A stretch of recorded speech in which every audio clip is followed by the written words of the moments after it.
Jyotirao Phule, Savitribai Phule, doctor Babasaheb Ambedkar వంటి మహనీయులు సమాజంలో సమానత్వం, విద్య, సామాజిక న్యాయం కోసం తమ జీవితాలను అంకితం చేశారని ఎమ్మెల్యే గండ్ర సత్యనారాయణరావు అన్నారు. మొగుళ్లపల్లి మండలం ఎల్లారెడ్డిపల్లి గ్రామంలో ఏర్పాటు చేసిన మహాత్మా జ్యోతిరావు పులే, సావిత్రిబాయి పులే, భారత రాజ్యాంగ నిర్మాత డాక్టర్ బాబాసాహెబ్ అంబేద్కర్ విగ్రహాలను భూపాలపల్లి ఎమ్మెల్యే గండ్ర సత్యనారాయణరావు ముఖ్య అతిథిగా హాజరై ఘనంగా ఆవిష్కరించారు. జ్యోతిరావు పులే, సావిత్రిబాయి పులే, డాక్టర్ బాబాసాహెబ్ అంబేద్కర్ వంటి మహనీయులు సమాజంలో సమానత్వం, విద్య, సామాజిక న్యాయం కోసం తమ జీవితాలను అంకితం చేశారని, వారి సేవలు దేశ చరిత్రలో చిరస్థాయిగా నిలిచిపోతాయని పేర్కొన్నారు. మహనీయుల విగ్రహాలు ఏర్పాటు చేసుకోవడమే కాకుండా వారు చూపిన ఆశయాలు, సిద్ధాంతాలను భావితరాలకు అందిస్తూ వారి బాటలో నడవడమే వారికి మనం అందించే నిజమైన నివాళి అని ఎమ్మెల్యే గండ్ర సత్యనారాయణరావు అన్నారు. ఈ కార్యక్రమంలో స్థానిక సర్పంచ్, ప్రజాప్రతినిధులు, మాజీ ప్రజాప్రతినిధులు, కాంగ్రెస్ పార్టీ నాయకులు, మండల నాయకులు, కార్యకర్తలు, గ్రామ పెద్దలు, ప్రజలు పాల్గొన్నారు.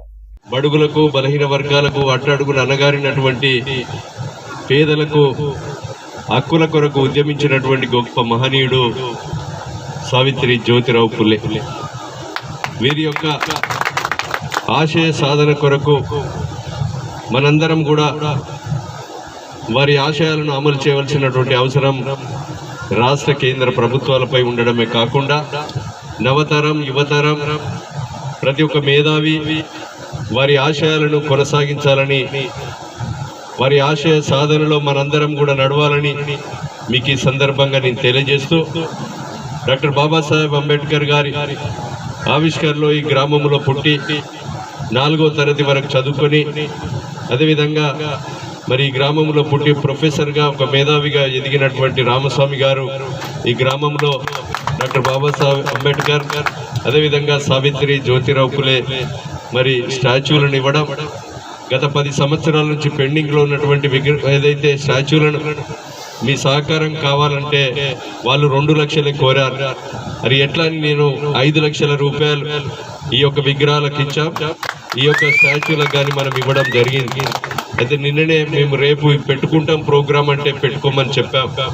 అయితే నేను ఒకటే కోరుతున్నా, డాక్టర్ బాబాసాహెబ్ అంబేద్కర్ ఈ దేశంలో మరి కష్టపడి చదువుకొని, కరెంటు లేని సమయంలో మరి దీపం వెలిగించుకొని చదివి, చాలా ఉన్నతమైనటువంటి విద్య చదివి ఈ దేశంలో అట్టడుగున అనగారినటువంటి దళిత, గిరిజన, బడుగు, బలహీన వర్గాలకు రిజర్వేషన్లు కల్పించి, కార్మిక చట్టాలను తెచ్చి, వ్యవసాయ చట్టాలను తెచ్చి, నెహ్రూ ప్రధానమంత్రిగా ఉన్న సమయంలో కార్మిక మంత్రిగా, వ్యవసాయ శాఖ మంత్రిగా అనేకమైనటువంటి మరి కార్మికునికి హక్కులు కావాలి, 8 గంటలే పని చేయాలి, 8 గంటలు పనిచేసినటువంటి కార్మికునికి వారి హక్కులను మరి ఏ రకమైనటువంటి రాజ్యాంగంలో గొప్ప రాసినటువంటి గొప్ప మహనీయుడని మీకు ఈ సందర్భంగా నేను తెలియజేస్తున్నాం.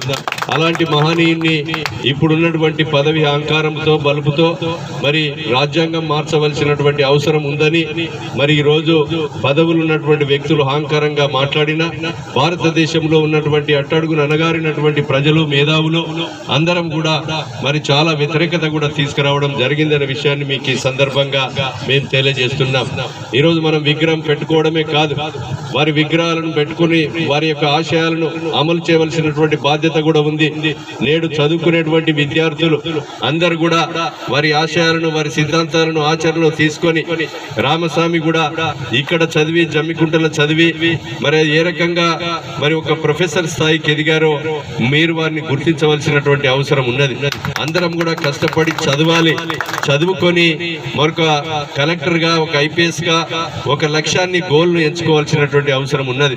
ఈ నియోజకవర్గ ప్రజలకు నా శక్తి వంచన లేకుండా కృషి చేయాలి, అభివృద్ధి చేయాలని ఒక సంకల్పంతో, మీ అందరి దీవెనలతో, మీ సహకారంతో, మీ అండదండలతో శాసనసభ్యునిగా నన్ను గెలిపించారు.